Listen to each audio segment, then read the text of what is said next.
Tala falava o tala mai Ausetalia. O le so le ua fofu e whai eise whatasinga ta mai tia o ngai sini e langolango ai Palestina e peo na whai e fwoi e ta mai tia o ngai melepone le asona nafi. Lo wau na ia i la tau ia le premier ma le minister wa onga ia ngai i lea onga i le so. O le rally po le whatasinga le ua whatulanga i le awauri i le o ngā tatonu o sini ma ua li putia wa nofu sa ni fwoi leo leo e anga iana i lea whatasinga. Whai mai le to tele o tai o le atunuu o tamaiti te taua no i le aonga a whai e fia solo te te una whaatino le itua mai o itu lao le aonga. E manatu nisi e whainga tā tele le tūlanga wai e neile mata upule nei le tau wai Gaza e le te tau whai ona so o nā tiri whaate leina le mata upu i le mata whai o i lau whaasalalau. O le whaatasinga i melepone le asona nafi na wai aita mai te aonga wala e whaapei o tangata Palestina ta wama mfo i mafua Palestina ma lato whailo. O le itui mātua Perth leo lo matua ia whaina i le awhina sa sawane se to ngā wau i le asona nafi ma wha solo nei i no whanga o lo iei whale o hainga. O le sabiri le isi vaenga o whesosoa ni atu i le tapiri ino le awhi anga i atu i isi vaenga o to ngā wau ma atiri te tele eile la matianga i le soifua o tangata. Ai titi mai pe amare se furu whale na wha leangai nei le awhi ma le siria ma le rima se lau tangata o motu sia maile i le tise mai o lātou mauta malawa. Wa tu ina foi la pta inga mo fai tu la latane le asona nafi a ele o yese soifua wa faina a wa fauto ina lava i leo ma le soifua maloloina le tau fia o le so ona fewa i o tangata e ia mata i tūtūranga uma tau le puipuinga mo lato fale ia mai ia fai tete ma faa mamau ese mai no fuanga o lo o a fia i ne afi. O moria se abita avale le fasio te tangata pa i valeaina ua malemo ai se tamai tite rima tausanga i lo longa i le tu i se sifo tu te tono ni usa welese. Whai maile nai news na wala wane se fisosoani i Tala Fou pe ama le se lau kilomita mai le whai tua dabo ina ua ta whea se ta avale le Toyota Hilux i lo longa le masino se temo le tausanga na te nei.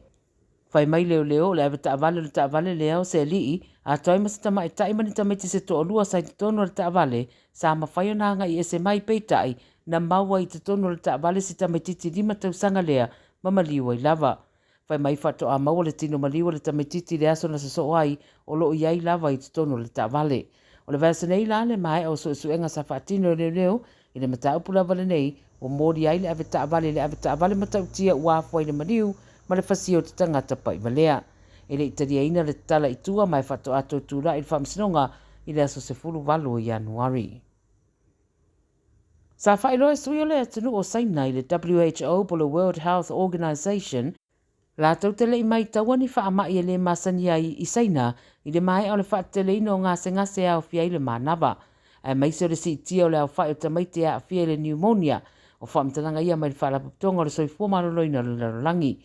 Sa lato sa india ini fina ngaro whaadia mani whaamtananga i winga i rei ungo suenga. Ro whai lore si tio leo whai o tamaiti i tau fia i whare mai e maa fwoi ngase au fia i di siama, wha mai e peo le flu ma le virusi a fia ai. Whai mai le au sue e aona whai tete mai mana o mia lava le tele o wha maumaunga e fuanga i ei whai unga. Wha ata mai e sui o le WHO fua i whaamtananga o lo avanoa le teminei e pōringa mai ua si itia le numero tangata a fia isi fo i tu ai ngā infections e peo le flu a e pei fo i ona vai e isi atunu o le rangi. Pe wha mata fo i o toi si itia le au whai o tangata a fia le COVID-19. Whai mai le soifua maloloina po le alava le tūlanga o iai le mau virusi e peo na whita waina a ia mauti noa e pui le tangata i alava e ala i mea tutia ma awala ua mai a wha ilua mai e le soifua maloloina.